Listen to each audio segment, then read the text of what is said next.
ओम सहनाववतु सहनौ भुनक्तु सह वीर्यं करवावहै तेजस्विनावधीतमस्तु मा विद्विषावहै। ओम शान्ति शान्ति शान्तिः। हरिः ओम श्री गुरुभ्यो नमः। हरिः ओम। सदाशिवसमारम्भां शङ्कराचार्यमध्यमाम् अस्मदाचार्यपर्यन्तां वन्दे गुरुपरम्परां। वन्दे गुरुपरम्पराम्।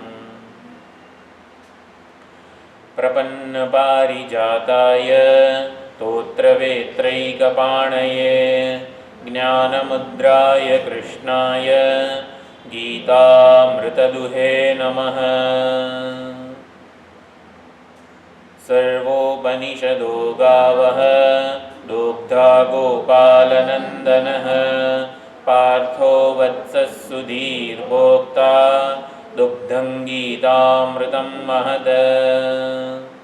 वसुदेवसुतं देवं कंसचाणूरमर्दनं देवकी परमानन्दं कृष्णं वन्दे जगद्गुरुं। श्रीकृष्णं वन्दे जगद्गुरुं। जगद्गुरु श्री कृष्ण परमात्मा ने वंदन। ज्ञान विज्ञान योग 7मो अध्याय भगवद गीता नो। तो भगवान अहींया पोताना स्वरूपनुं ज्ञान अने विज्ञान एनुं प्रतिपादन करी रह्या छे कि भगवान ने આપણે સમજીએ, ભગવાનને પૂરેપૂરા જાણીએ તો આપણને ભગવાન માટે સાચો પ્રેમ જન્મે. અત્યારે ભગવાનના મહિમા વિશે જ આપણને જાણ નથી, ખબર નથી, એટલે જ નિષ્કપટે સાચો પ્રેમ જન્મતો નથી. કોઈ પણ સંત હોય, મહાત્મા હોય, કોઈ પૂજનીય આદરણીય વ્યક્તિ હોય, તેના મહિમાને જાણતા ના હોઈએ તો આપણને કંઈ એવો સમર્પણનો, પ્રેમનો ભાવ જાગૃત ના થાય. પણ જેમ જેમ મહિમાને જાણીએ એમ એમ એ ભાવ પ્રગટ થાય. તો ભગવાન માટેનો પ્રેમ આપણા હૃદયમાં છે જ. ભગવાન જ પ્રિયતમ છે. પરમ પ્રેમનું એકમાત્ર આસ્પદ છે. આસ્પદ એટલે આધાર છે. આપણને સૌથી વધારે પ્રેમ ભગવાન માટે જ છે, પરંતુ આપણે જાણતા જ નથી. એટલે ભગવાન માટે કેમ સૌથી વધારે પ્રેમ હોવો જોઈએ આ છે જ, જાણતા નથી. એટલે આપણે એને ઊભો કરવાનો છે, જન્માવવાનો છે એવું નથી, પરંતુ એ પ્રેમની આડે સંસારનું આકર્ષણ આવી ગયું છે. એટલે કોઈક રીતે એ આકર્ષણથી મુક્ત થઈએ તો હૃદયસ્થ પ્રેમ પ્રગટ થાય. તો સંસારના આકર્ષણથી મુક્ત કરવા માટે જ ભગવાનનું જ્ઞાન અને વિજ્ઞાન બંને જરૂરી છે. જ્ઞાન વિજ્ઞાનના અનેક આપણે અર્થ જોયા. એટલે ભગવાનનું આપણા પુરાણોમાં પણ શ્રી કૃષ્ણ પરમાત્માનું, આપણા ઈષ્ટ દેવતાનું જે કોઈ નિરૂપણ હોય, એટલે એ નિરૂપણ સાંભળીએ તો સંસારનું આકર્ષણ ભૂલી જઈએ અને ભગવાનમાં આપણું મન કેન્દ્રિત થઈ જાય, સમાહિત થઈ જાય. એવી જ રીતનું રૂપનું વર્ણન આવતું હોય છે. તો સગુણ સોપાધિક રૂપનું વર્ણન હોય તો પણ આપણું મન એમાં પરોવાય, અને નિર્ગુણ નિરૂપાધિક સ્વરૂપમાં નું જે એની અંદર જે રહેલી મધુરતા કે સુંદરતા વગેરે છે એને ઓળખવી પડે. એક ભીત હોય, ભીત ઉપર સુંદર ચિત્ર દોરેલું હોય, તો સુંદર ચિત્ર દોરેલું હોય તો આપણે ચિત્રને માણી શકીએ. ભીતને માણી કઈ રીતે શકાય? કાળી ભમ્મર ભીત હોય એમાં આપણને શું આકર્ષણ આવે? એટલે નિર્ગુણ નિરાકાર સ્વરૂપ, નિરૂપાધિક સ્વરૂપ છે, એમાં કોઈ ગુણ નથી, કોઈ વર્ણન ના થઈ શકે, મન અને વાણીનો એ વિષય નથી વગેરે આવે ત્યારે આપણને થાય કે એમાં રસ પડે એવું શું છે. ત્યારે વેદાંતિઓ સમજાવે કે જેના ઉપર જે આ ચિત્ર દોરેલું છે એ ચિત્રમાં રહેલી સુંદરતા એની પોતાની છે કે એના એ જેના ઉપર કલ્પાયું છે એને લીધે એમાં સુંદરતા, મધુરતા આવે છે. એટલે નિર્ગુણ નિરૂપાધિક સ્વરૂપ એ રસ સ્વરૂપ છે, અનુભવ સ્વરૂપ છે, આનંદ સ્વરૂપ છે. એ સમજવા માટે શાસ્ત્રો અમુક પ્રક્રિયાઓનો આધાર લે છે. નિર્ગુણ નિરૂપાધિક સ્વરૂપ માટે પણ આપણને પ્રેમ જન્મે. આપણે એ જાણવાનો એટલે કે વિજ્ઞેય એટલે જાણવાનો વિષય બને. આપણે પ્રેમ જન્મે ને તો જ એ વસ્તુને જાણવાનું મન થાય. એટલે કોઈક રીતે એમાં પણ આપણી દ્રષ્ટિ ગોચર થાય એવો પ્રયત્ન આપણા શાસ્ત્રો વગેરે કરે છે.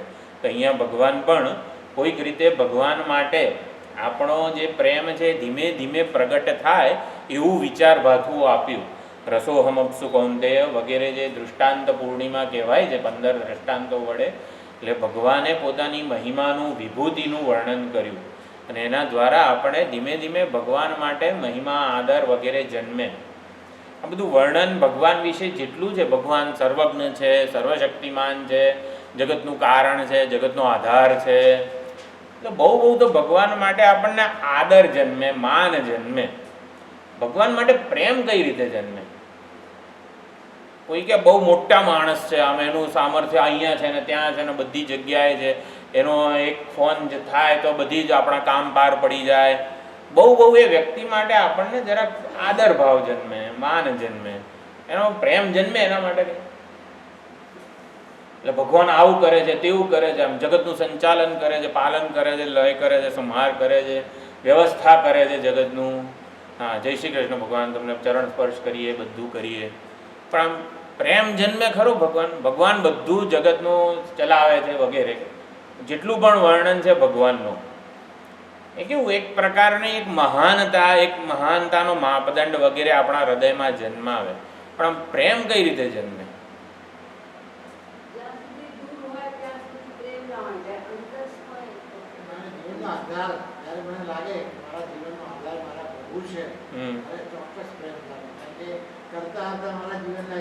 કરતા હરતા જો આપણે મા બાપ આપણા જીવનના કરતા હરતા લાગે, મોટા ભાઈ કે જે કંઈ પણ હોય, જેના લીધે આપણો જીવન વ્યવહાર બધો સુંદર રીતે ચાલતો હોય, તો એ પ્રેમ એ એક પ્રકારનો આદર કે માન કે પૂજનીય એવી બુદ્ધિ જન્મે. પ્રેમ કઈ રીતે જન્મે? હું છું એ તો વેદાંતનો ઉત્તર છે, પણ એ તો અંતિમ ઉત્તર છે, પણ એ ડાયરેક્ટ આપણે કૂદી જઈએ એવું નહીં છે. તો પણ પ્રેમ ના જ, પ્રેમ વસ્તુ કેવી હોય? કોઈક લાડુ ભાઈ કેવો આમ આપણને વાલ જન્મે, લાડુ જોઈને આપણને એવું થાય કે આ પ્રસાદમાં મળે તો સારું વગેરે એમ. એ તો ભગવાનને આમ ભગવાન કેવું 24 કલાક આપણી પાસે લાડુ હોય તો આપણને ગમે. પ્રેમ સ્વરૂપ છે. એ સમજવાનું છે, પ્રેમ સ્વરૂપ છે એવું તો સમજવાનું છે, આપણે જાણતા નથી. કોઈના પણ માટે પ્રેમ ક્યારે જન્મે?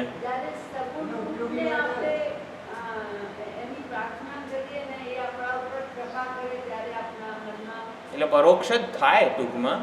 એટલે ભગવાન જ્યાં સુધી આપણાથી જુદા છે, પરોક્ષ છે, ત્યાં સુધી આપણે ભગવાન માટે સાચો પ્રેમ જન્મતો જ નથી. વેદાંત શાસ્ત્ર પહોંચાડવા એ જ માગે છે કે ભગવાન હૃદયસ્થ હું ચૈતન્ય સ્વરૂપે ઉપલબ્ધ છે, માટે એ પ્રેમ સ્વરૂપ છે, પ્રેમની ખાણ છે વગેરે, પ્રેમનો ખજાનો છે, બધું જ આપણું બધો જ પ્રેમ, નિરતિશય પ્રેમનું, બિનશરતી પ્રેમનું પાત્ર ભગવાન છે. એ તો વેદાંત સમજાવશે. આપણને સામાન્ય વ્યવહારમાં સામાન્ય રીતે કોઈ વ્યક્તિ વસ્તુ માટે જે પ્રેમ હોય છે એ શેના માટે હોય છે? કોઈના પણ માટે પ્રેમ હોય ત્યારે આપણે કેવું હોય કે આપણી પોતાની મર્યાદાઓ વગેરે જે છે એની હા એક્ઝેક્ટલી, કે આપણી એ બને. કોઈના પણ માટે મા માટે પ્રેમ કેમ છે કે હું એક્ઝામમાં નપાસ થઉં ને તોય મને મારો પ્રેમથી સ્વીકાર કરવાની છે, એટલે મને કંઈ ના આવડે, હું પડી જવું, આમ તો મને વાગે. પપ્પા હોય તો આપણે કોઈકનો માર ખાઈને આવ્યા કે વાગીને આવ્યો તો બીજો લાફો મારે, પણ માં એવું ના કરે. માં તો જે ભાઈ વાગ્યું હોય ત્યાં પહેલાં સ્વીકાર કરે અને એની જે દવા હોય એ કરે. પપ્પાને કહીએ પપ્પા આજે ઓલો ફલાણો છોકરો એને માર ખાઈને આવ્યો છું, તો પપ્પા તો બીજો લાફો મારે આપણને, કેમ માર ખાઈને આવ્યો. પણ જ્યારે માં એવું ના કરે, એટલે કે આપણી મર્યાદાઓનો જ્યાં પૂર્ણપણે સ્વીકાર થયો હોય એના માટે આપણને પ્રેમ હોય છે. એટલે ઈશ્વર જે છે આપણા જેવા છીએ ને એવો સ્વીકાર કરેલો છે. તો કેમ એવો સ્વીકાર કરેલો છે ઈશ્વરે? માએ આપણો કેમ એવો સ્વીકાર કર્યો છે? હા, ભગવાનના જ છીએ, બરોબર. મમઈ વાંચો જીવલોકે જીવભૂત સનાતન. જે પોતે પૂર્ણ હોય, જેને આપણી પાસેથી અપેક્ષા ના હોય. પિતાને એવું લાગે કે આ માર ખાઈને આવે ને મારું નાક કપાશે, એટલે એ કંઈક અપેક્ષા છે પુત્ર પાસેથી, એટલે એનો પિતાનો પ્રેમ છે ને પહોંચાડવાની રીત જુદી હોય, પણ આ તો માનો તો પ્રત્યક્ષ પ્રેમ પ્રગટ થાય એવી કોઈ અપેક્ષા નથી. એટલે આપણે આમ સત્વગુણી ભક્ત સાધકને આવા જ હોવા જોઈએ એવી ભગવાનને કોઈ અપેક્ષા નથી. આપણી પાસે બિનશરતી આપણો સ્વીકાર કરેલો છે ભગવાને. આપણે જેવા છીએ ને એવા ભગવાન આગળ પ્રગટ થઈ શકીએ છીએ. ભગવાન આજે મારી આ ભૂલ થઈ, ભગવાન આજે હું આ જૂઠું બોલ્યો છું, ભગવાન આજે મોડો ઉઠ્યો છું, તારે સ્નાન વગેરે નથી કરાયું, આપણે મુક્તપણે સ્વીકારી શકીએ છીએ આપણી મર્યાદાઓને, પ્રગટ પણ કરી શકીએ છીએ. ઈષ્ટ દેવતાની આરાધનાનું આ એક મુખ્ય વસ્તુ એ છે, ઈશ્વરનો ભરોસો જન્મે. એકવાર ઈશ્વરનો ભરોસો જન્મે ને પછી એ વ્યક્તિ કોઈ દિવસ ને નિરાશા સાંભળે નહીં, એવું છે. એટલે ઈષ્ટદેવનો ભરોસો જન્મે એટલે જ આપણી સંસ્કૃતિમાં આ બધી ઘરે પૂજા વગેરે ભગવાન વગેરેનું નિરૂપણ થયેલું છે. એટલે ભગવાને આપણો બિનશરતી સ્વીકાર કરેલો છે. ભગવાનને આપણી પાસેથી કોઈ મહાન અપેક્ષા નથી. એટલે જે આપણો બિનશરતી સ્વીકાર કરે ને એના માટે આપણને પ્રેમ હોય છે. આપણી મર્યાદાઓનો સ્વીકાર કરેલો હોય, આપણી વિશેષતાઓનો સ્વીકાર કરેલો હોય, આપણને આખું સંસ્કૃત વ્યાકરણ આવડતું હોય પણ કોઈ ભાવ જ ના પૂછે આપણું તો કેવું લાગે આપણને. પરંતુ આપણી જે વિશેષતાઓ છે ને એને પણ ભગવાને સ્વીકાર કરેલો છે, મર્યાદાઓનો પણ સ્વીકાર કરેલો છે. એટલે એટલા માટે પ્રેમ જન્મી શકે છે. અને ભગવાનને મારી પાસેથી કોઈ અપેક્ષા નથી, એ પોતે પૂર્ણ છે, કૃતાર્થ છે, સૌથી વધારે નજીક છે. એ સમજવાનો વિષય છે, જ્ઞાનનો વિષય છે. નમો નેદિષ્ઠાય પ્રિયદવ દવિષ્ઠાય ચ નમઃ. તો નેદિષ્ઠ એટલે સૌથી વધારે નજીક, જે હું રૂપે છે. એટલે આ વસ્તુ છે ને આપણે રમણ મહર્ષિજીનો ગ્રંથ સદ્દર્શન, સદ્દર્શન નામના ગ્રંથમાં આ ચર્ચા થયેલી છે બહુ સુંદર રીતે, કે ભગવાનને જ્યાં સુધી આપણે હું રૂપે આત્મ સ્વરૂપે હૃદયસ્થ ચૈતન્ય સ્વરૂપે નહીં સ્વીકારીએ, સમજીએ નહીં, ત્યાં સુધી સાચો પ્રેમ પહોંચવાનો નથી. જે પ્રેમ પહોંચશે જ્યાં સુધી એ આવો ભગવાન બહુ પૂજનીય છે, આપણે ચરણ સ્પર્શ કરવા જોઈએ, આરાધના અને પ્રદક્ષિણા અને એવું બધું કરવું જોઈએ.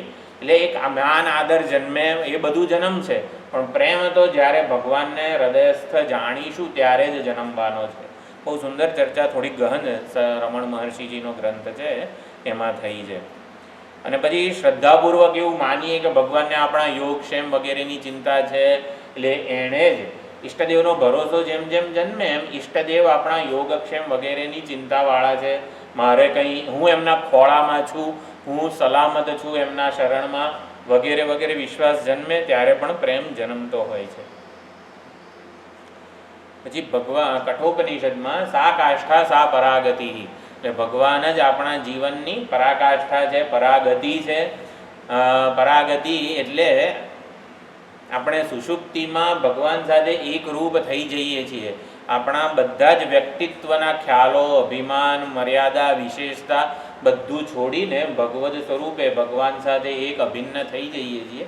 એને પરાકાષ્ઠા કે પરાગતિ કહેવામાં આવે છે. બધી જ ઉપાધિ અને ઉપાધિ કલ્પિત જે કંઈ વસ્તુઓ હોય, ઓળખ હોય, આઈડેન્ટિટી હોય, એ છોડીએ ત્યારે મૂળે કેવા છીએ આપણે, કે આ શરીર સાથે જોડાયા પછી મારું નામ આ છે, મારું રૂપ આવું છે, મારું વજન છે, મારી હાઈટ છે, મારી એક ઓળખ છે, મારું એક બેંક બેલેન્સ છે, મારા સ્વજનો છે, બધું છે. તો શરીર સાથે જોડાયા વગરનો હું કેવો છું એના વિશે મારે લખવું હોય કે આપણા વિશે નિબંધ લખવાનો છે, તો નિબંધ લખવાનો હોય, શાળામાં નિબંધ લખવાનો આવે કે ભાઈ પોતાના વિશે નિબંધ લખો, તો ભાઈ મારું નામ આ છે, આ છે, આ છે, બધું આપણે કહીએ. પણ શરીર સાથે જોડાઈને જ આપણે બધું વર્ણન કર્યું ને. આપણે એક 10 લીટી લખવી છે, શરીર સાથે જોડાયા વગર મૂળે કેવા છીએ આપણે, એના વિશે આપણે કંઈક લખવું છે. શરીર સાથે જોડાયા વગર મૂળે હું કેવો છું ના, શરીર ઇન્દ્રિય મન બુદ્ધિ કશું જ નહીં, કોઈ ઉપાધિ સાથે જોડાયા વગરનો મૂળે હું કેવો છું. હવે એવું તો સુષુપ્તિમાં ઊંઘી ગયા હોઈએ છીએ, તો ઊંઘનું વર્ણન તો આપણી પાસે હોય નહીં, તો પછી શાસ્ત્ર જે કે એ સ્વીકારવું પડે. સતા સૌમ્ય તદા સંપન્નો ભવતી, છાંદોગ્ય ઉપનિષદ, બૃહદારણ્યક ઉપનિષદ, ઘણા બધા ઉપનિષદો એ ઓળખનું, આપણા મૂળ સ્વભાવનું વર્ણન કરે છે કે જ્યાં કોઈ મર્યાદા નથી, કોઈ વિશેષતા નથી અને સચ્ચિત આનંદ સ્વરૂપ પરમાત્મા સાથે આપણી કોઈ જુદાઈ રહેતી નથી સુષુપ્તિમાં. એટલે જાગ્રત અને સ્વપ્નમાં ઉપાધિને લીધે જુદાઈ કલ્પાય છે, પણ સુષુપ્તિમાં ઉપાધિ ન રહેતા જુદાઈ જતી રહે છે. એટલે આપણે મૂળે તો એ જ છીએ. એટલે જેમ ઘડામાં પાણી ભરીએ તો તરત સૂર્યનું પ્રતિબિંબ એ પડે, પાણી ના હોય તો પ્રતિબિંબનું શું થાય? એટલે પ્રતિબિંબ જન્મે અને પ્રતિબિંબ મરે એવું બધું સૂર્યમાં એક થઈ જાય એવું પણ નથી. પાણીને લીધે સૂરજબિંબ અને પ્રતિબિંબની જુદાઈ કલ્પાઈ હતી કે પાણી કે ઘડો વગેરે ના રહેતા જુદાઈ કલ્પાતી નથી. એટલું જ છે. પ્રતિબિંબનો જન્મ થાય ને પાછું ભળી જાય ને એવું બધું કશું હોતું નથી. ઔપાધિક રૂપ જે ઈશાવાસ્ય ઉપનિષદમાં પૂર્ણસ્ય પૂર્ણમાદાય જે મંત્ર છે એની જે કૈલાસ આશ્રમવાળી બુક હોય તો એનું જે ટિપ્પણીમાં જે ગોવિંદ પ્રસાદીની ટિપ્પણી છે એમાં લખેલું છે ઔપાધિકસ્ય તદેવ તથ્યમ રૂપમ. પૂર્ણસ્ય પૂર્ણમાદાયમાં લખેલું છે ઔપાધિક વસ્તુનું મૂળ રૂપ શું છે. એક સ્ફટિક હોય, બાજુમાં જપાકુસુમનું લાલ રંગનું પુષ્પ મૂકેલું હોય તો લાલ સ્ફટિક જન્મે. તો લાલ સ્ફટિકને ઔપાધિક રૂપ કહેવાય, ઉપાધિના આધારે દેખાતું રૂપ કહેવાય. તો લાલ જ્યારે જપાકુસુમનું પુષ્પ લઈ લેવામાં આવે ત્યારે એ લાલ સ્ફટિકનું શું થાય? તો ઉપાધિકસ્ય ઉપાધેય, શુદ્ધ સ્ફટિક છે ઉપાધેય કહેવાય. ઉપાધિ જપાકુસુમનું લાલ રંગનું પુષ્પ કહેવાય. ઔપાધિકસ્ય ઉપાધેય તદેવ તથ્યમ રૂપમ. તો ઉપાધિક જે છે એ પોતાના ઉપાધેય એવા મૂળ રૂપે જ બની રહે છે. એટલે જુદાઈ કલ્પાઈ હતી એ રહેતી નથી. આ પ્રમાણે પરમાત્માને જેમ જેમ આ બધી જ વસ્તુઓ જે છે એ આપણાથી અભિન્ન સ્વરૂપે જાણવા માટે છે. એટલે આ વેદાંત શાસ્ત્ર કહીએ, શ્રવણ કહીએ, સત્સંગ કહીએ, એનાથી આપણું તાત્પર્ય શું હોવું જોઈએ આ સત્સંગ શ્રવણ દરમિયાન? કે આપણે આજે મારા અને ઈષ્ટ દેવતા વચ્ચે, મારા અને પરમાત્મા વચ્ચે જે આ જુદાઈ કલ્પાયેલી છે ને એક જુદાઈને મિટાવવા માટે હું શ્રવણ કરી રહ્યો છું. અત્યારે જુદાઈ અજ્ઞાન કલ્પિત છે, અજ્ઞાન કલ્પિત માન્યતાઓના આધારે આ જુદાઈ ટકી રહેલી છે. તો અજ્ઞાન કલ્પિત માન્યતાઓને દૂર કરું કે જેથી મારી અને પરમાત્મા વચ્ચે જે જુદાઈ જણાય છે મને એ આખી નિર્મૂળ થઈ જાય, એના કારણ સહિત નિર્મૂળ થાય. કે સત્સંગ શ્રવણ વગેરે દરમિયાન પણ આ પરમાત્માનું જ્ઞાન વિજ્ઞાન આપણે મેળવીએ છીએ તો શેના માટે? કે જેથી આ જુદાઈ જે છે જે કલ્પિત છે એ કલ્પિત જુદાઈનો અપવાદ થાય, નિષેધ થાય. એટલે કોઈ પણ રીતે શાસ્ત્રોમાં અનુકૂળ ચિંતન આપણે શોધવું પડે. અનુકૂળ શબ્દથી ઓલું ભાગવતનો બહુ સુંદર શ્લોક ઘણા બધા મહાત્માઓ લગભગ દરેક પ્રવચનમાં કોટ કરતા હોય. નૃદેહ માધ્યમ સુલભમ સુદુર્લભમ. આ મનુષ્ય શરીર મળ્યું છે એ આવી રીતે પરમાત્મા પ્રાપ્તિ માટેની સુંદર નૌકા છે. એ નૌકા મળી છે અને ગુરુકર્ણ ધારમ, આપણને આચાર્ય કે ગુરુ મળ્યા છે, આપણા કેવટ છે, એટલે કે આપણી જીવનરૂપી નૌકાને દોરી રહ્યા છે. એટલે દિશા આપી રહ્યા છે પરમાત્મા પ્રાપ્તિ તરફ, પરમાત્મા પ્રાપ્તિ રૂપી લક્ષ્ય તરફ લઈ જઈ રહ્યા છે. ગુરુ કર્ણધાર છે. અને ભગવાન કહે છે મયા અનુકૂલેન નભસ્વતા ઈરિતમ. હું તારી જીવન નૌકાનો અનુકૂળ વાયુ છું. ભગવાને આવું સ્ટેટમેન્ટ આપેલું છે ઉદ્ધવને. એટલે કે હું તારી જીવન નૌકાનો અનુકૂળ વાયુ છું. તારા જીવનમાં જે કંઈ બને છે ને બધું અનુકૂળ જ છે. હું તારી જીવન નૌકાનો અનુકૂળ વાયુ છું એવું કહે છે ભગવાન. એટલે આપણને દુઃખ આવે તો એ અનુકૂળ છે કે પ્રતિકૂળ છે? ભગવાનની દ્રષ્ટિ અનુકૂળ છે. આપણને લાભવું જોઈએ ને. ભગવાન તો સર્વજ્ઞ છે, હિતેચ્છુ છે, કરુણ છે, મિત્ર છે, બંધુ છે, બધું છે. ભગવાન કહે છે હું તારી જીવન નૌકાનો અનુકૂળ વાયુ છું. એટલે તારી જીવન નૌકાને અનુકૂળતા પ્રદાન કરીને એવી રીતે દોરી રહ્યો છું પરમાત્મા રૂપી પ્રાપ્તિ રૂપી લક્ષ્યમાં તરફ.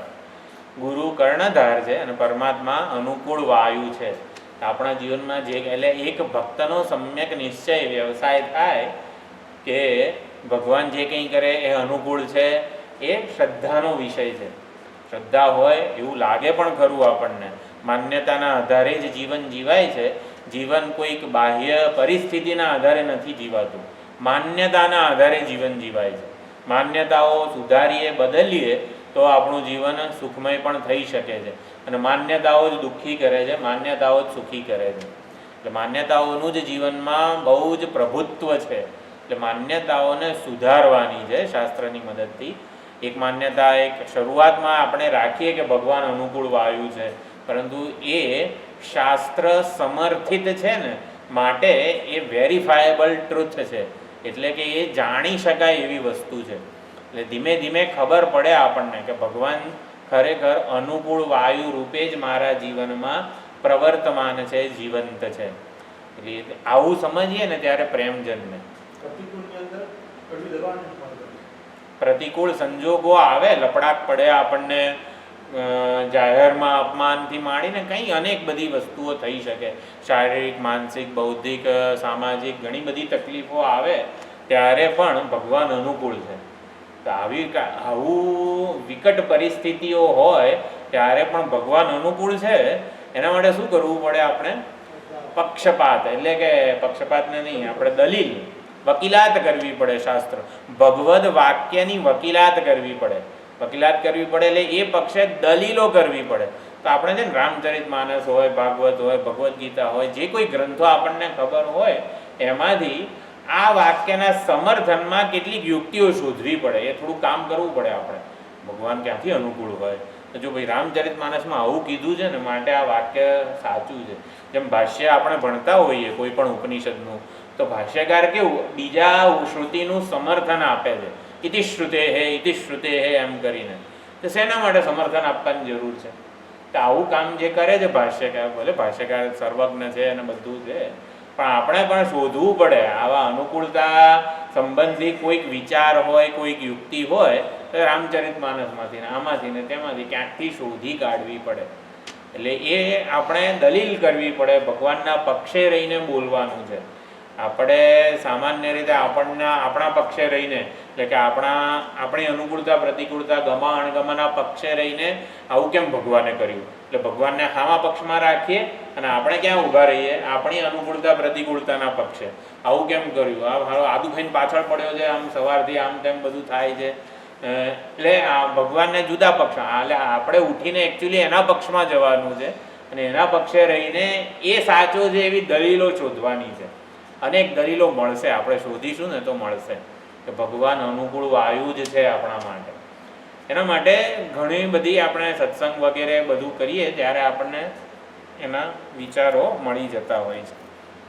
તો હા, જ્ઞાન વિજ્ઞાન લે દ્રષ્ટાંત. હા, છેલ્લો શ્લોક જે ચાલતો હતો, નત્વહમ તેષુ તે મયી. એકવાર એ શ્લોક બોલી લઈએ આપણે. છે 12મો શ્લોક. અધ્યારોપ થયો. આ એક છેલ્લા ચોથા ચરણમાં અપવાદ ભગવાન કરી રહ્યા છે. તો 7મો અધ્યાય 12મો શ્લોક. યે ચૈવ સાત્વિકા ભાવાઃ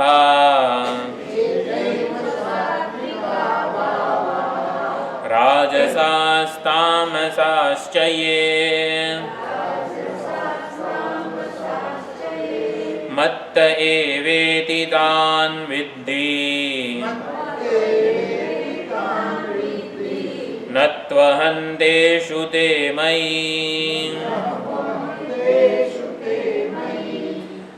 યે ચ એવ સાત્વિકાઃ ભાવાઃ, એટલે સાત્વિકાઃ ભાવાઃ એટલે સત્વેન નિર્વૃતાઃ. ભાષ્યકાર સુંદર લખે છે, સત્વ નિર્વૃતાઃ ભાવાઃ. સત્વગુણથી નિર્વૃત્ત એટલે કે ઉત્પન્ન થયેલા, ટકી રહેલા સત્વગુણનું કાર્યરૂપ એવા જે કંઈ ભાવો છે એ બધા ભાવો મારા થકી, મત્ત એવ એટલે મારા થકી જન્મેલા છે.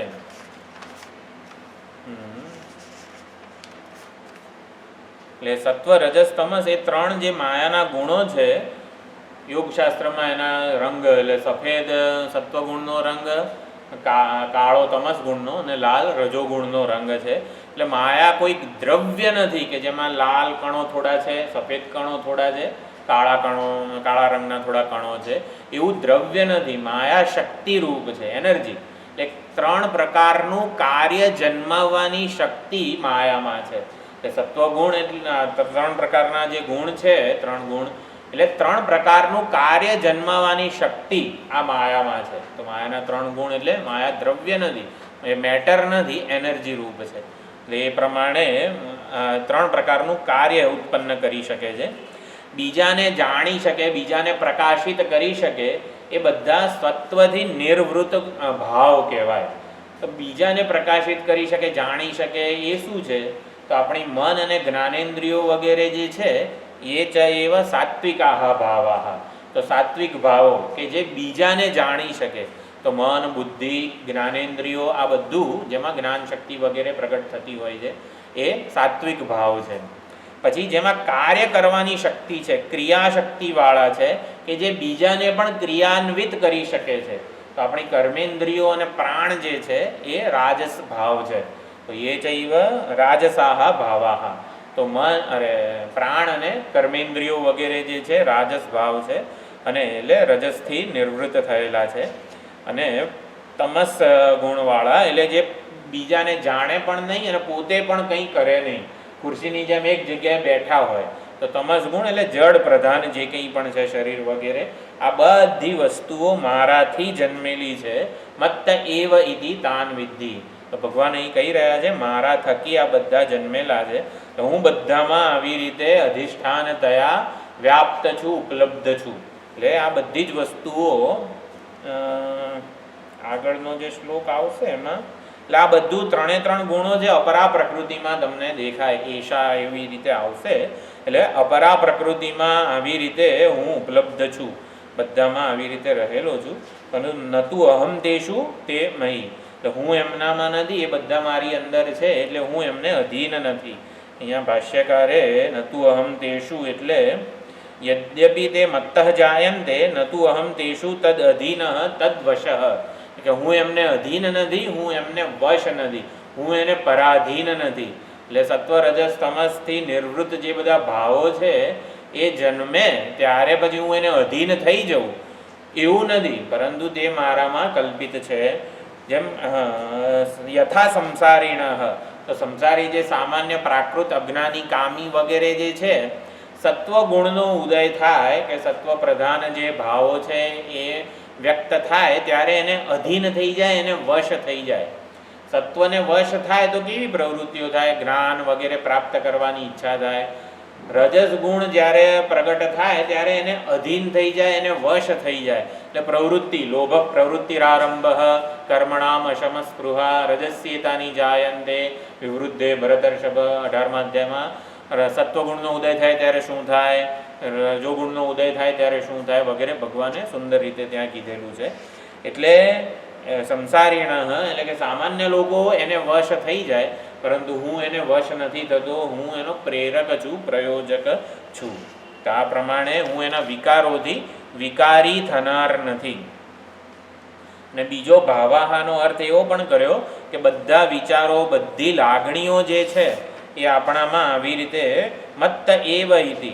તો રાજસ, તામસ અને સાત્વિક જે કંઈ પણ વિચારો કે ભાવો આપણામાં જન્મે છે એ બધા ભગવાનને લીધે જ જન્મે છે.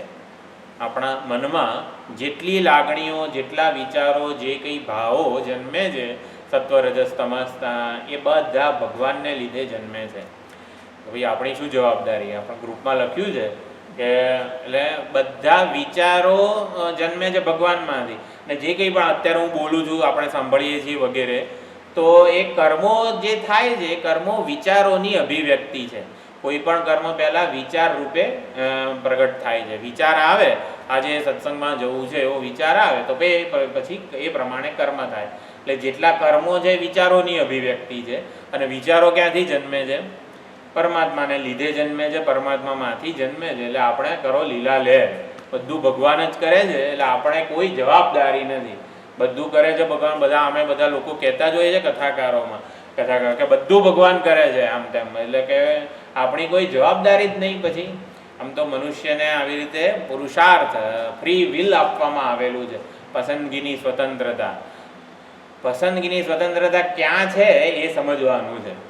આપણી પસંદગી કે પુરુષાર્થ શું છે, બધું જ ભગવાન કરે છે તો આપણે શું કરવાનું છે. એટલે આપણને એવું થાય કે આપણી જવાબદારી શું, જો બધું જ ભગવાન જ કરવાના હોય તો આપણા પક્ષે શું રહેલું છે. તો 3 રીતે એનો ઉત્તર સમજવાનો પ્રયત્ન કરીએ. આમ સામાન્ય વ્યક્તિ માટે એવો ઉત્તર હોઈ શકે જેને કહેવાય ને કે જરાક ઉભરો શાંત કરવા માટે. બધું ભગવાન જ કરે છે તો આપણે શું કરવાનું, આપણી શું જવાબદારી. એટલે આપણા મનમાં જે વિચારો જન્મે છે બધા ભગવાન જ જન્માવી રહ્યા છે તો આપણી પછી કોઈ જેને કહેવાય ને જવાબદારી જ ના રહે. સાચી વાત છે. તો એમાં શું કરવાનું, તો પછી અમુક રીતે થોડોક ઉભરો શાંત કરવા માટે શરૂઆતમાં એવું કહેવામાં આવે કે ભગવાન એટલે કે કોઈ પણ ઘટનાના 2 કારણ હોય, એક ઉપાદાન કારણ હોય, એક નિમિત્ત કારણ હોય. ઉપાદાનને સામાન્ય કારણ કહેવામાં આવે. ઘડો છે તો એનું ઉપાદાન કારણ છે માટી, તો માટી વગર ઘડો બને જ નહીં. એટલે સામાન્ય કારણ માટી. જેટલાય ઘડાઓ છે, ઈંટ નળિયા કોડિયા વગેરે બધાનું ઉપાદાન છે, સામાન્ય કારણ માટી છે. અને ઘડાનો આવો આકાર કેમ બન્યો, ઘણા મોટા હોય, ઘણા નાના હોય, ઘણા ઊભા હોય, ઘણા તેવા હોય. તો માટીના જેટલાય પાત્રો છે એનું નિમિત્ત જુદું જુદું છે કે ગ્રાહકોની જે પ્રકારની જરૂરિયાત છે, ગ્રાહકોની માગણી છે એ પ્રમાણે બધા બનતા હોય છે. એટલે બધા જે વિશેષ કારણ છે એને નિમિત્ત વગેરે કહેવાય. તે વિશેષ કારણ પણ હોય, નિમિત્ત કારણ પણ હોય. એમાં આપણા વિચારો જે છે એનું ઉપાદાન ભગવાન છે. ચૈતન્યમાંથી જ આ વિચારો પ્રગટ થાય છે. જેમ ચૈતન્ય મહાસાગર હોય અને પ્રારબ્ધ રૂપી પવન ફૂંકાય તો એક તરંગ જન્મે.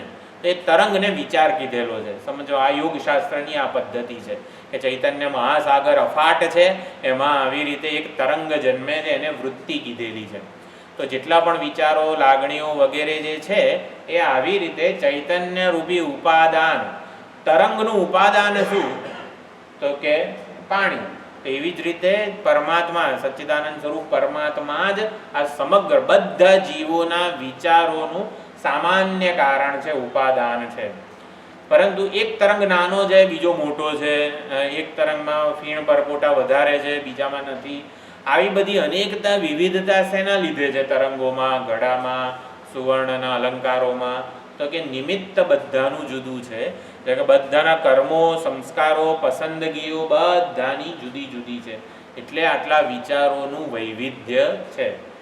એટલે કોઈ પણ વિચાર જન્મે છે ત્યારે આપણું તાદાત્મ્ય ક્યાં છે એના ઉપરથી જવાબદારી નક્કી થાય.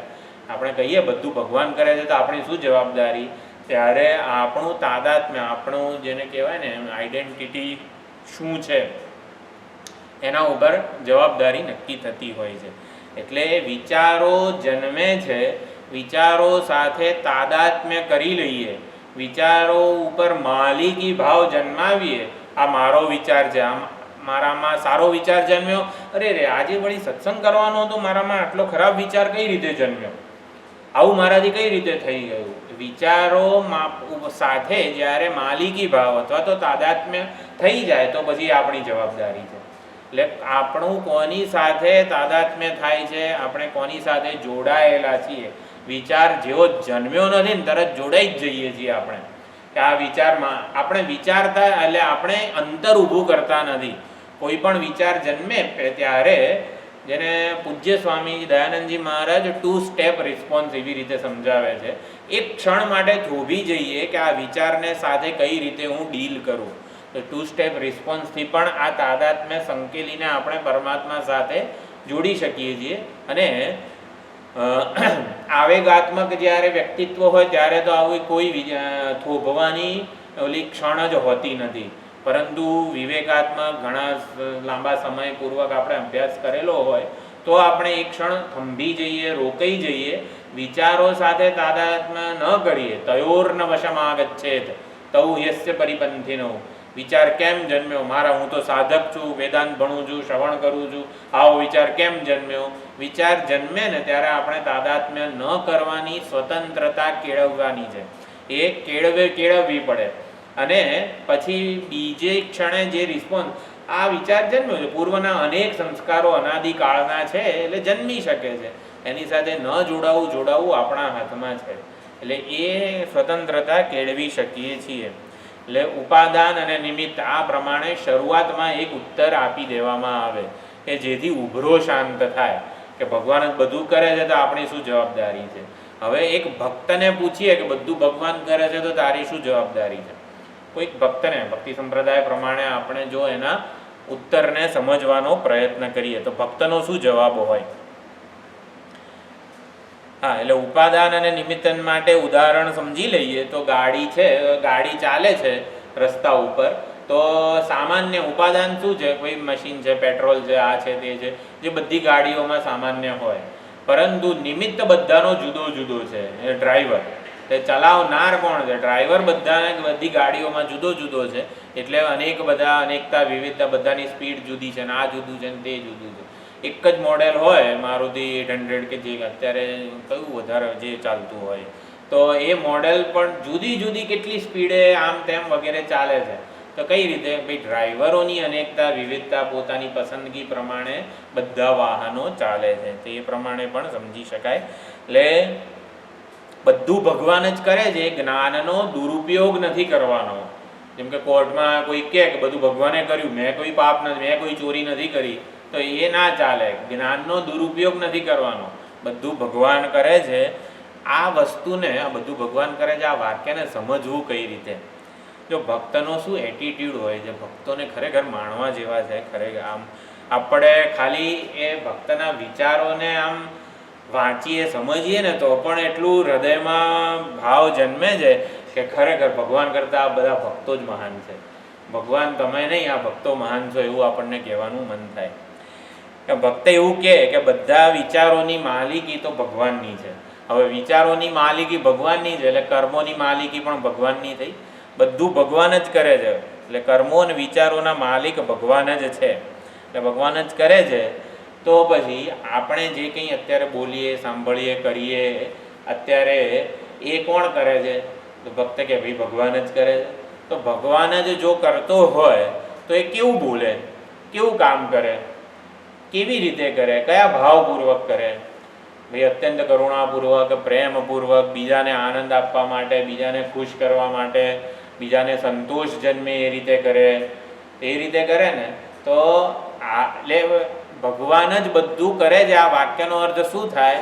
આપણે પોતે ભગવાન જ છીએ, ભગવાન બની જઈએ અને ભગવાન જેવું કરીએ એટલે બધાને માટે એટલું કેટલું સંવાદિત વાતાવરણ સર્જાઈ જાય. બધું ભગવાન કરે છે, એ ભગવાન કરતા હોય તો કેવું હોય એવું બની જવું જોઈએ જગત. એટલે ભક્ત આવી રીતે સમજાવે કે જો ભગવાન જ કરતા હોય ને તો દરેકે કર્મમાં દયા, પ્રેમ, સંતોષ, કરુણા જ પ્રગટ થવા જોઈએ.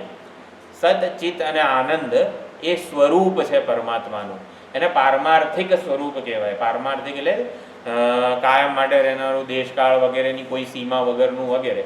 તો પારમાર્થિક સ્વરૂપ છે સચ્ચિત આનંદ, પણ એની વ્યાવહારિક જે અભિવ્યક્તિ થાય એને સ્વભાવ કહેવામાં આવે. સ્વરૂપ પારમાર્થિક છે, સ્વભાવ વ્યાવહારિક અભિવ્યક્તિ છે. તો સત જે છે ને એની વ્યાવહારિક અભિવ્યક્તિ કેવી હોય?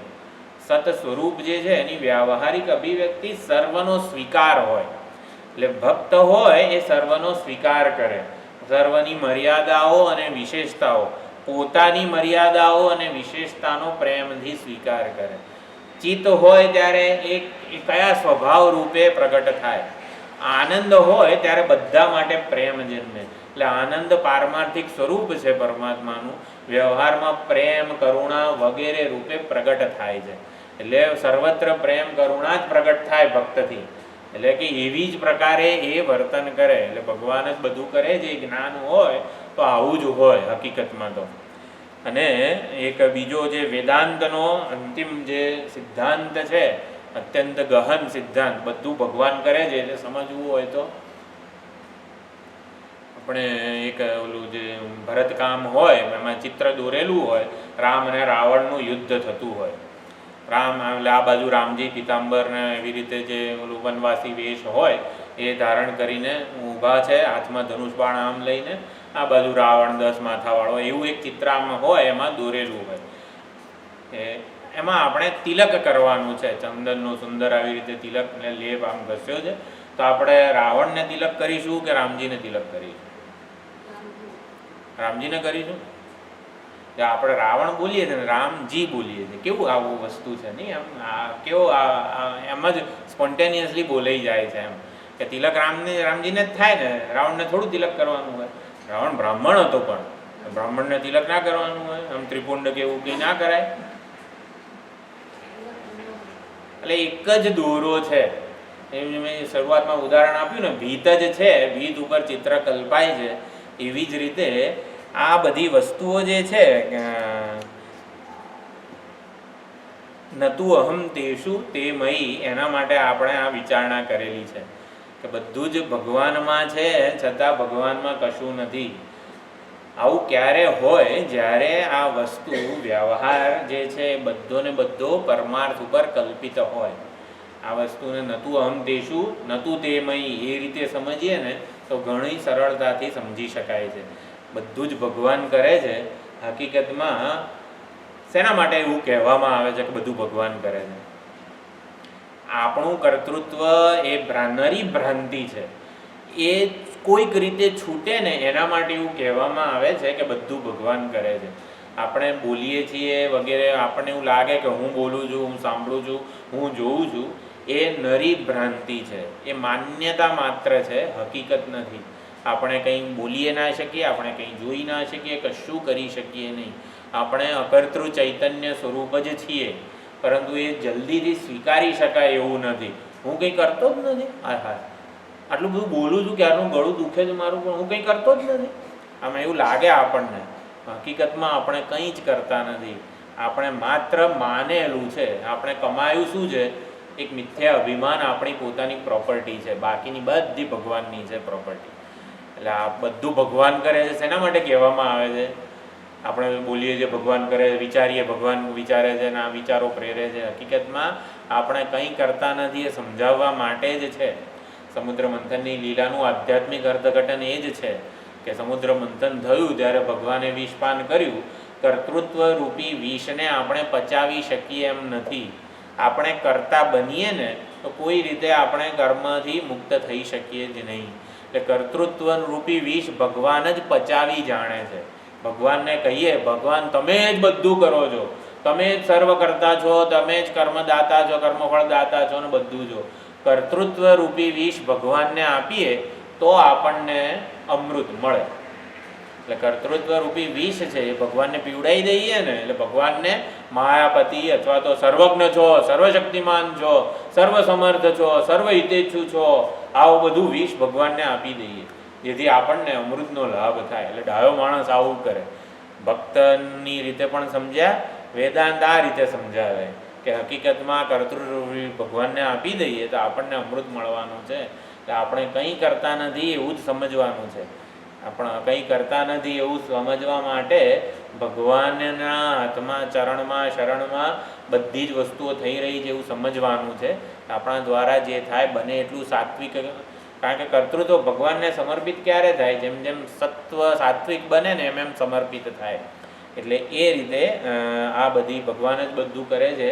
આપણી શું જવાબદારી છે એનો આપણે 3 રીતે અર્થ સમજ્યા છીએ. એટલે નતુ અહમ તેષુ તે મયી, એમાં બીજું કંઈ, એટલે નતુ અહમ તેષુ એટલે વિચારો સાથે તાદાત્મ્ય જન્મી જ જાય છે. એટલે વિચારોના સર્જક આપણે નથી. આપણે વિચારો જન્માવતા નથી.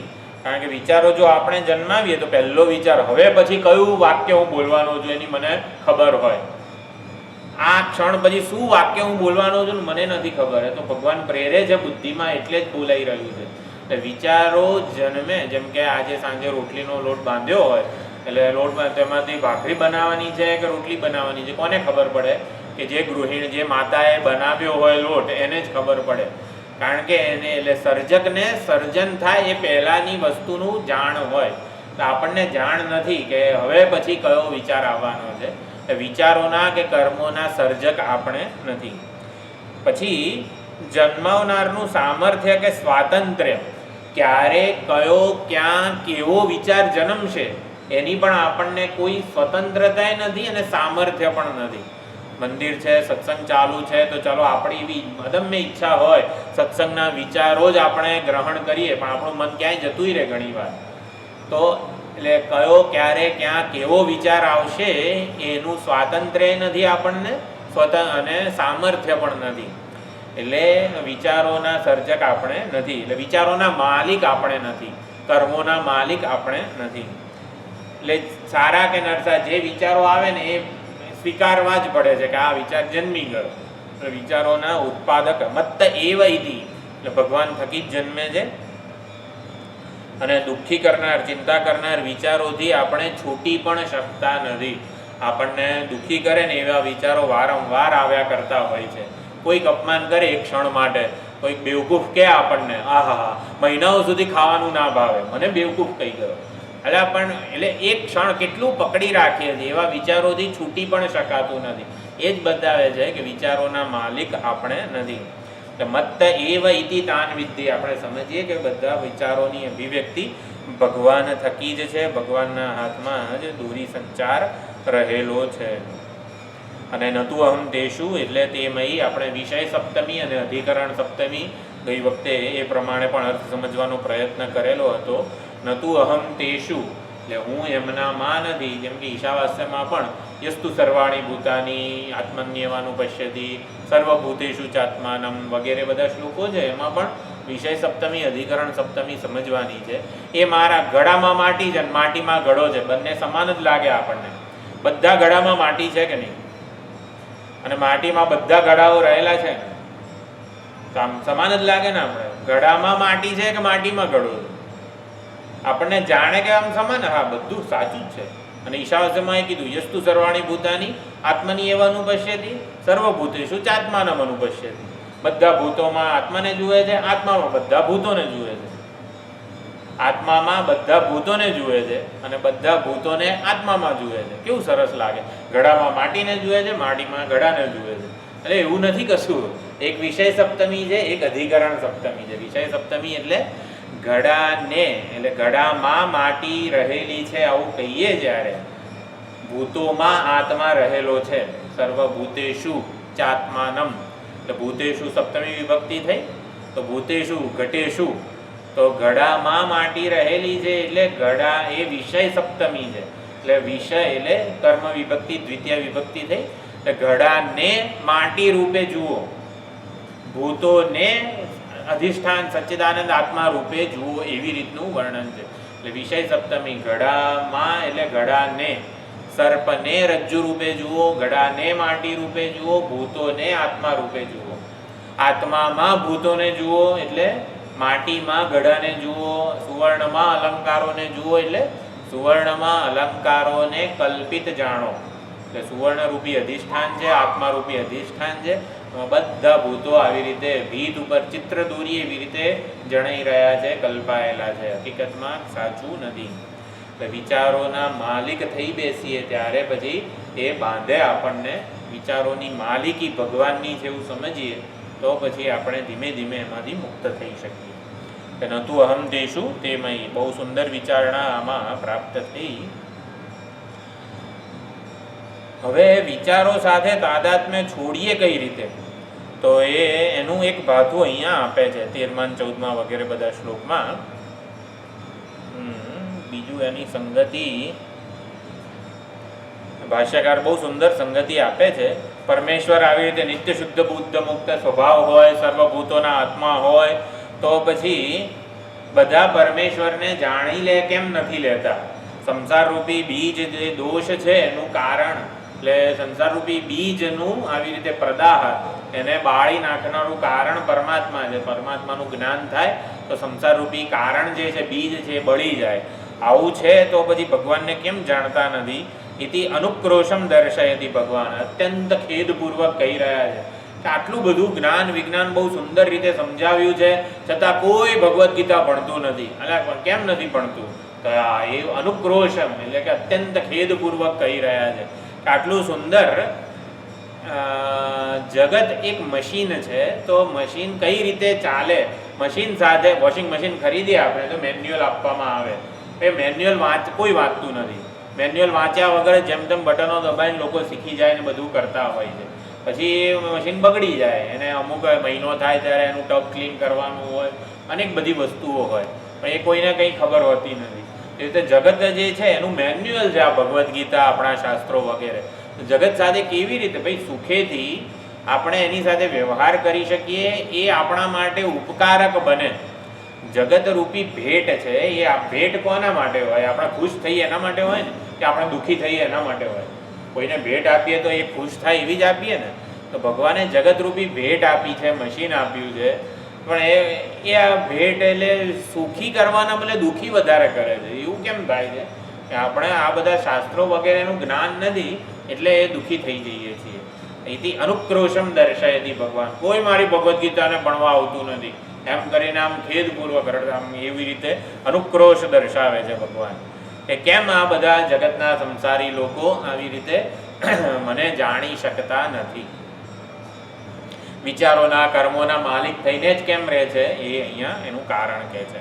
તો અહીંયા સંસારનું કારણ, સંસાર રૂપી બંધનનું કારણ શું છે? તો 7મા અધ્યાયમાં અહીંયા ભગવાને 13મા શ્લોકમાં કીધું. ત્રિભિર્ગુણમયૈર્ભાવૈઃ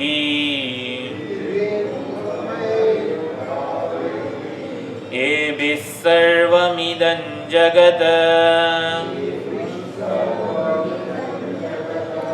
મોહિतं નાભિજાનાતિ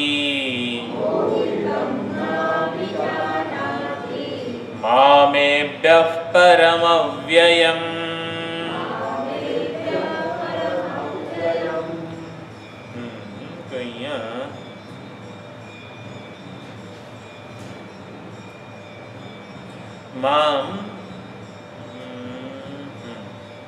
મામ એભ્યઃ પરમ અવ્યયમ ન અભિજાનાતિ. તો જેમ અભિજાનાતિ શબ્દ ઘણી બધી વાર ભગવદ્ ગીતામાં વપરાયો છે. ભક્ત્યા મામ અભિજાનાતિ યાવાન્યશ્ચાસ્મિ તત્વતઃ, ઘણી બધી 5-6 થી વધારે વખત વપરાયેલો છે. અભિજાનાતિ શબ્દ જેમ ધીર છે વગેરે શબ્દ ભગવાનના અત્યંત પ્રિય છે, એવી રીતે તો હિન્દીમાં જાનના અને પહેચાનના. તો અભિજાનાતિ એટલે ઓળખી લેવું, એટલે જાણવું એક વસ્તુ છે, ઓળખી લેવું એક બીજી વસ્તુ છે. જાણવું સેન્સમાં માહિતી શબ્દ, જાણે કે વડાદ આશ્રમવાળા જે કૃષ્ણાનંદજી મહારાજ છે આવું કહેતા હોય કે જાણવું એટલે ઇન્ફોર્મેશન, અને ઓળખવું એટલે આ પ્રમાણે એને પૂરેપૂરા નિર્વિશેષ સ્વરૂપે ઓળખી લેવું. તો મોહિતમ ન અભિજાનાતિ, મોહિતમનો અર્થ કરેલો છે મેસ્મરાઇઝ થઈ ગયા છે. શું છે એને નજરબંધી કહેવાય ને ગુજરાતી, મેસ્મરાઇઝ થઈ જવું એટલે. તો ત્રિભિઃ ગુણમયૈઃ ભાવૈઃ, તો ત્રણેય પ્રકારના આ ભાવ જે છે સત્વરજસ તમસ એના કાર્ય વગેરેથી સર્વમ ઇદમ જગત, સંપૂર્ણ જગત, સંપૂર્ણ જીવો જે છે એ મોહિતમ મેસ્મરાઇઝ થઈ ગયા છે, નજરબંધીમાં આવી ગયા છે. તો જાદુગરની જે જાદુ, જે માયાનો ખેલ છે એમાં આવી રીતે કેદ થઈ ગયા છે, નજરબંધી થઈ ગઈ છે. અને એટલે જાદુગરને જોતા નથી, જાદુમાં આસક્ત થઈ ગયા છે, જાદુને સાચું માની બેઠા છે. જાદુગરનો ખેલ હોય તો કેવું, એના જાદુમાં આપણે નજરબંધી એકવાર જન્મી થઈ જાય પછી એ જે બતાવે સાચું લાગે, સુખ દુઃખનું કારણ લાગે વગેરે. તો એવી રીતે અહીંયા અત્યંત સરળતાથી સંસાર બંધનનું કારણ જે છે એ સમજાવે છે. સંપૂર્ણ જગત કે જીવો જે છે એ ત્રણેય ગુણોના કાર્યો એવા ભાવો વડે આવી રીતે મોહિત થઈ ગયા છે. એટલે ત્રણેય ગુણોથી પર મામ એભ્યઃ ગુણેભ્યઃ પરમ અવ્યયમ ન અભિજાનાતિ. એટલે મને આ સત્વરજસ તમસ ત્રણેય ગુણોથી, એના કાર્યો, એના વિકારો, એની અવસ્થાઓથી હું પર છું, હું વિલક્ષણ છું. જો પરમનો અર્થ અહીંયા 2 કર્યો છે, પરમ વ્યતિરિક્તમ વિલક્ષણમ.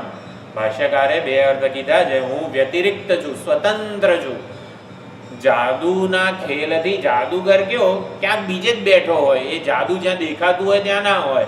એટલે સ્વતંત્ર છે અને વિલક્ષણ છે. વિલક્ષણ છે એટલે લક્ષણ જુદા છે.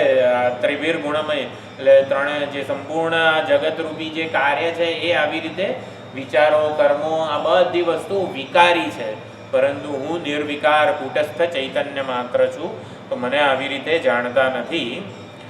ત્રિભિઃ ગુણમયૈઃ ભાવૈઃ એભિઃ, આ એ બીહી એટલે એતત શબ્દનું તૃતીય બહુવચન આ. એટલે આપણે જ્યારે પરા અને અપરા પ્રકૃતિવાળો શ્લોક જોયો ત્યારે ભૂમિરાપો નલો વાયુ ખમ મનો બુદ્ધિ રેવચ અહંકાર ઇતિયમ મેં ભિન્ના પ્રકૃતિ રષ્ટદા અપરા ઇયમ અપરેયમ ઇતસ્ત્વન્યામ. એ જે શ્લોક હતો તો અપરા ઇયમ એટલે ભૂમિરાપો નલો વાયુ અપરા ઇયમ ઇયમ કીધું છે. ઇયમ એટલે એતત એતત એટલે એતતનું આવી જ રીતે ઓલું સ્ત્રીલિંગનું રૂપ છે. તો આ આપણે કોને કહીએ? જે દૃશ્યમાન હોય, જે આપણી સમક્ષ પ્રગટ હોય, આપણે એને જાણી રહ્યા હોઈએ, અનુભવી રહ્યા હોઈએ. તો અહીંયા એ બીહી એટલે આ જે ત્રણેય ગુણોનું આ સંપૂર્ણ જે જગત છે વગેરે, એટલે એને આ કીધું છે એટલે અપરા પ્રકૃતિ એવું સમજવાનું છે. તો અપરા પ્રકૃતિમાં મોહિત થઈ જવાને લીધે મામ એભ્યઃ પરમ અવ્યયમ ન અભિજાનાતિ, મને આ અપરાથી અપરેયમ ઇતસ્ત્વન્યામ અન્યામ એટલે કે ત્યાં પણ અન્યામ કીધું છે એટલે વિલક્ષણ કે સ્વતંત્ર. અપરાથી જુદી એવી પરારૂપે જે હું જાણી લે છે પરમાત્માને, એ સંસાર બંધનથી મુક્ત થઈ જાય છે.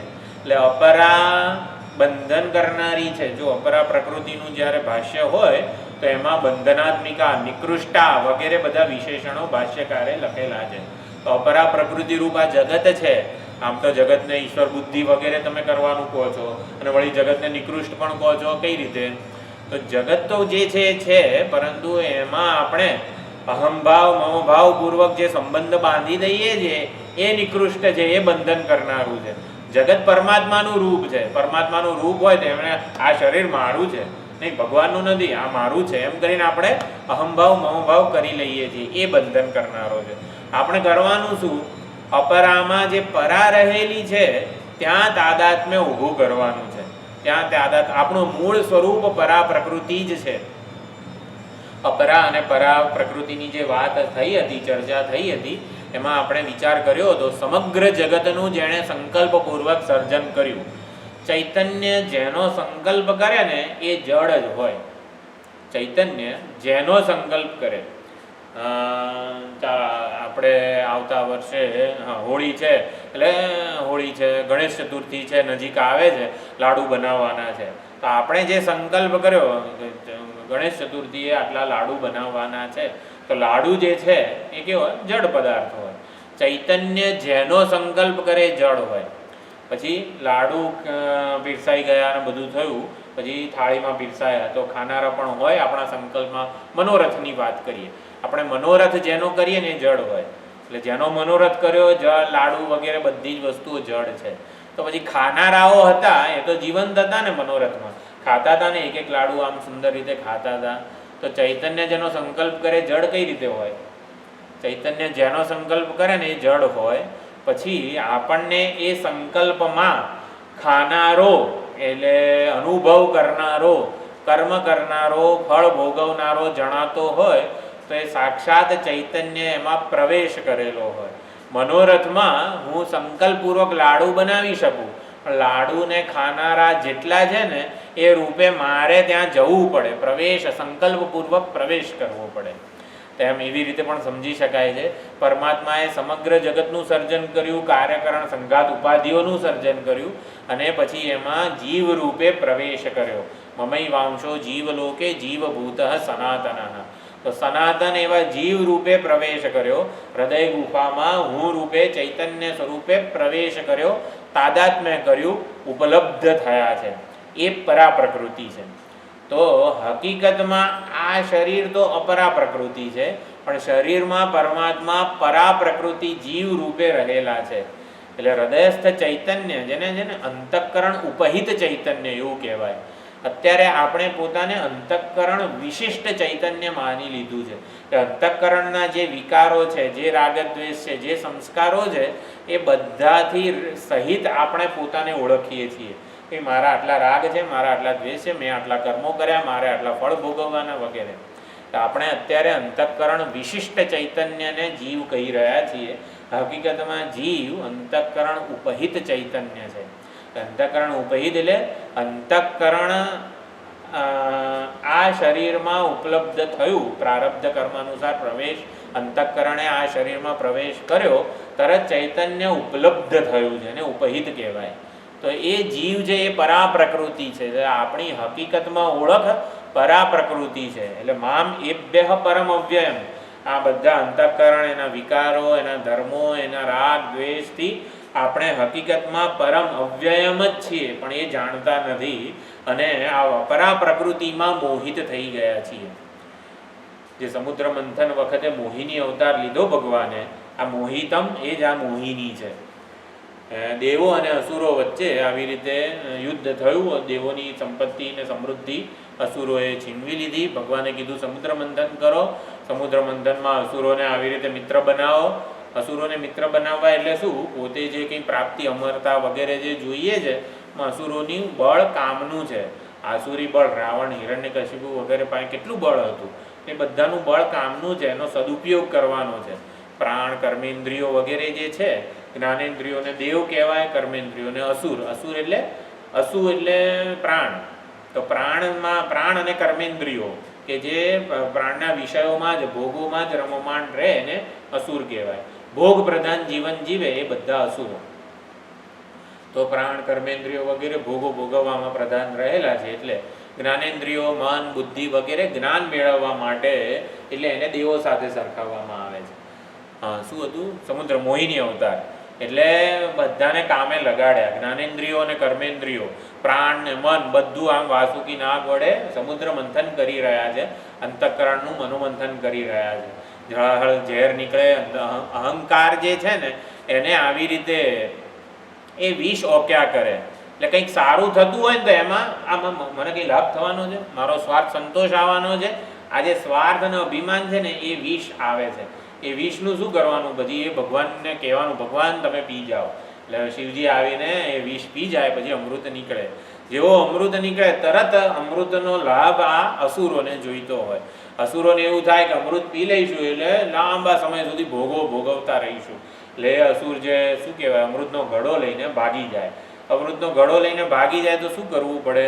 અસુરો પાસે એ વખતે બાજવા ના જવાય, લાવો અમૃતનો ઘડો એમ કરે, કોઈ આપે નહીં અને આપણે એમના હાથમાંથી ઝૂંટવીએ ના શકીએ, એનું બળ વધારે હોય. તો પછી શું કરવાનું? ભગવાનને મોહિની અવતાર લેવો પડે. તો ભગવાને જેવો મોહિની અવતાર લીધો એટલે કીધું કે ભાઈ સમાન ભાવે વહેંચણી કરી આપીશ. એટલે ભાઈ અસુરો ડાયા થઈને માન્યા, ભગવાનના હાથમાં અમૃતનો ઘડો આપ્યો. પછી એટલે અમૃતનો ઘડો જેવો મોહિની ભગવાને લીધો હાથમાં, એવું શું થયું કે અસુરો છે ને અમૃતના ઘડાને ભૂલી ગયા, મોહિની રૂપ વગેરે જે છે એને જોવા લાગ્યા. મોહિતમ ન અભિજાનાતિ મામ એભ્યઃ પરમ અવ્યયમ. એટલે જેવો અમૃત ભગવાનને મોહિની રૂપે લઈ લીધું, એવી એ જ વખતે બધા અસુરો મોહિની જે છે, અમૃત માટે અમે આ બધું મહેનત કરી એ બધું ભૂલી ગયા અને મોહિની રૂપમાં આસક્ત થઈ ગયા. ત્રિભિર ગુણમયૈર ભાવૈ, આ સંપૂર્ણ અપરા પ્રકૃતિ જે છે એનામાં મોહિત થઈ જઈએ છીએ. મોહિત થઈ જઈએ છીએ એટલે અમૃત માટે આ અપરા પ્રકૃતિ છે, અમૃતના લાભ માટે છે. એટલે અમૃતના લાભ માટે કે સદુપયોગ વગેરે કરવા માટે છે એ ભૂલી જઈએ છીએ. અપરા પ્રકૃતિ રૂપી જગત જે છે, જગતમાં આ બધું શરીર પણ સમજી જ લેવાનું, શરીરનું અંતઃકરણ, સૂક્ષ્મ શરીર, સ્થૂળ શરીર બધું જ. એટલે એમાં મોહિત થઈ જઈએ છીએ. આ મારું છે અને એમ એમ કરીને બધું ભેગું કરવામાં આપણે મોહિત થઈ જઈએ છીએ અને અમૃતને ભૂલી જઈએ છીએ, પરમાત્માને ભૂલી જઈએ છીએ. તો કઈ રીતે ઓળખી છે, કઈ રીતે ભૂલી જવાય છે? તો જેમ ચલચિત્ર હોય તો પરા પ્રકૃતિ કેવી છે ચલચિત્ર, જેને લીધે આ બધું દેખાય છે. આપણે ડ્રાઇવિંગ થિયેટર છે જે, તો એમાં કેવું એક ઓલું અત્યારે શું ટેકનોલોજી છે ખબર નહીં, પણ વર્ષો પહેલાં તો આવી રીતે કેમ ઓલું પ્રોજેક્ટર કે જે કંઈ હોય લેન્સ, એ આવી રીતે થાય અને પડદા ઉપર દેખાય. તો ચલચિત્ર પડદો જે છે, એટલે આપણે જ્યારે શરૂઆતમાં જઈએ ત્યારે સફેદ પડદો દેખાય. એ સફેદ પડદો દેખાય ને એ જાણે કે અધિષ્ઠાન છે, પરમાત્મા છે, ખબર પડે. પણ જેવું ચલચિત્ર ચાલુ થાય ને એવું પડદાને ભૂલી જઈએ. જેવા પડદાને ભૂલી જઈએ, માત્ર ચલચિત્ર જ છે, ચલચિત્રનો વ્યવહાર ને પિક્ચરના આ તે સુખી દુઃખી થઈ જઈએ છીએ. એણે આવું ના કરવું જોઈએ, આ ખોટો વિલન, એણે બહુ બધાને હેરાન કર્યા. એટલે જગતમાં બધા માટે આવા અભિપ્રાયો પણ થઈ જાય, આ સારું કરે છે, આ ખરાબ કરે છે, એટલે તું કોણ છું ને શેના માટે આવ્યો છું, બધું ભૂલી જઈએ છીએ. એટલે આને મોહિત થઈ જઈએ છીએ એવું કહેવાય. પડદાનું જ્ઞાન હોય, હવે જ્યારે ચલચિત્ર દેખાય છે ત્યારે પડદો તો છે જ ને, પડદા વગર તો દેખાવાનું જ નથી. એટલે પડદો વધતા ચલચિત્ર છે એવું ભૂલી જઈએ છીએ, માત્ર ચલચિત્રને સાચું માની લઈએ છીએ, સ્વતંત્ર માની લઈએ છીએ, સુખ દુઃખનું કારણ માની લઈએ છીએ. એના બદલે આપણે સમજીએ કે હકીકતમાં તો આ ઉપરની કલ્પના જ છે, પોકળ કલ્પના છે. આમ જગત જે છે ને, માયાને લીધે ભગવાન જગત રૂપે દેખાય છે. માયાને સ્વભાવ કે શક્તિ કીધેલી છે, દેવશેષ સ્વભાવોયમ અપ્ત કામસ્ય કા સ્પૃહા. તો જગત રૂપે પ્રતીત થવું ને એ ભગવાનનો સ્વભાવ છે. અગ્નિને આપણે કેમ દજાડે છે એવું ના કહી શકીએ. કેમ? કારણ કે એનો સ્વભાવ છે. ભગવાન કેમ આવું જગત બનાવ્યું આપણે કહી ના શકીએ, કારણ કે સ્વભાવ છે. તુજે કલ્પયત્યાત્મા દેવશેષ સ્વભાવોયમ, એની પહેલાની લીટી કઈ છે ખબર નહીં, માંડુક્યની કારિકા છે. દેવશેષ સ્વભાવોયમ આપ્ત કામસ્ય કા સ્પૃહા. ભગવાને કેમ જગતનું સર્જન કર્યું? તો જગત રૂપે પ્રતીત થવું એ ભગવાનનો સ્વભાવ છે. તો સ્વભાવ જગત રૂપે પ્રતીત થઈ રહે, એટલે કોણ થઈ રહ્યું છે? પડદાનો સ્વભાવ છે ચલચિત્ર રૂપે દેખાવું. તો હવે કરવાનું શું?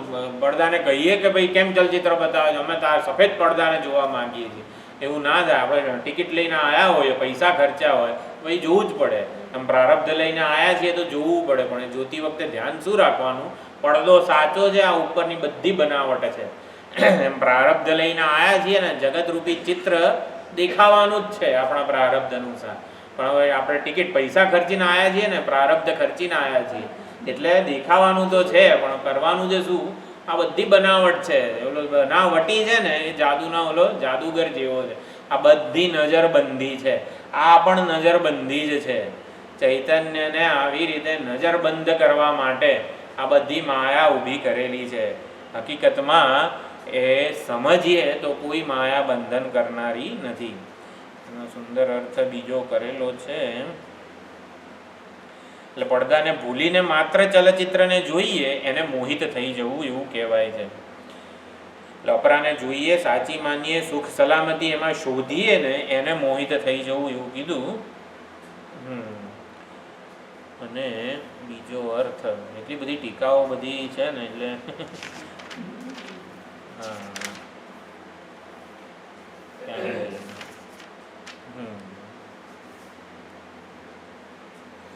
સંપૂર્ણ મોહિતમ એટલે અવિવેકગ્રસ્તમ. આમાં કયો અર્થ કરેલો છે?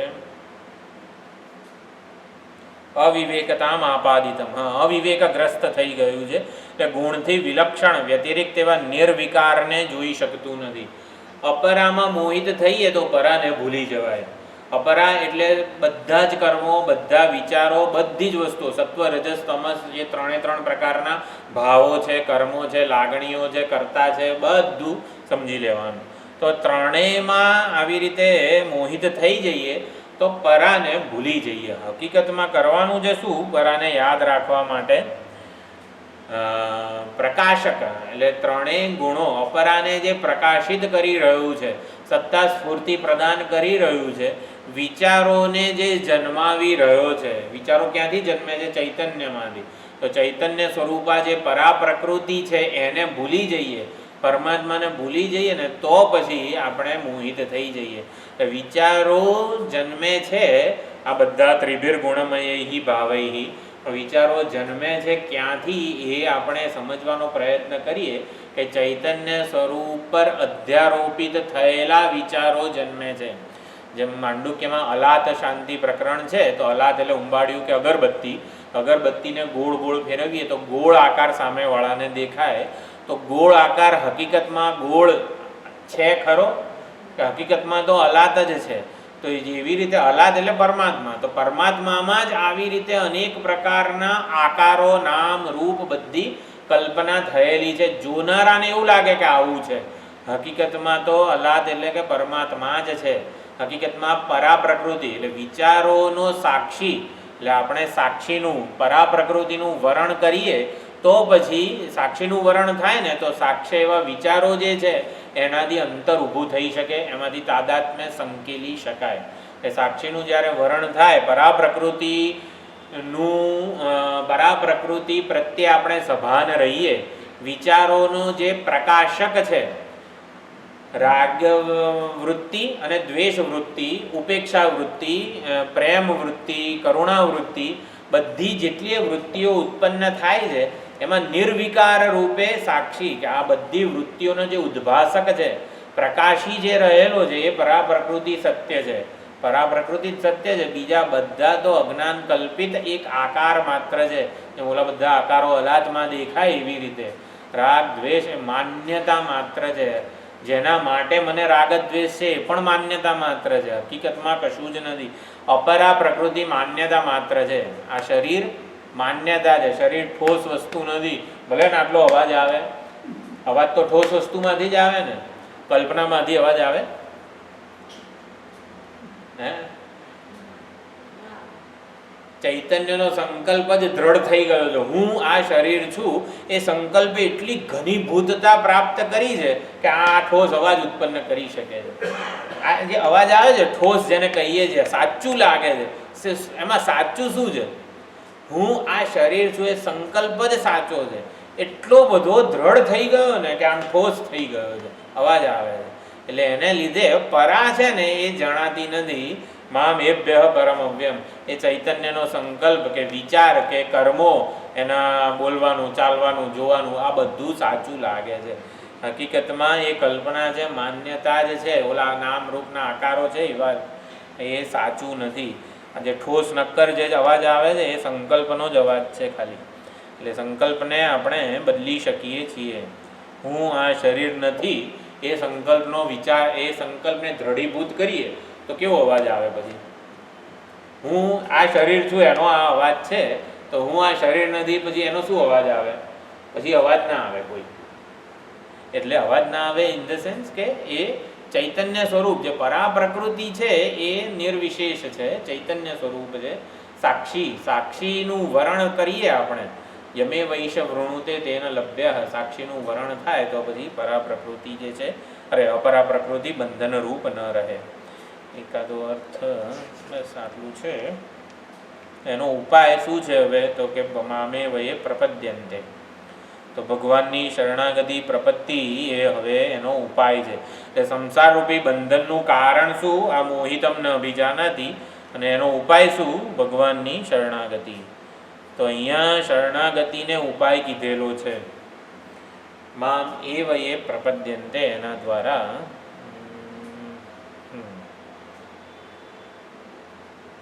તો એ આવતી વખતે જોઈશું ઉપાય. ઓમ પૂર્ણમદ પૂર્ણમિદમ પૂર્ણાત પૂર્ણમુદચ્યતે પૂર્ણસ્ય પૂર્ણમાદાય પૂર્ણમેવાવશિષ્યતે. ઓમ શાંતિ શાંતિ શાંતિ. હરિ ઓમ. શ્રી ગુરુભ્યો નમઃ. હરિ ઓમ.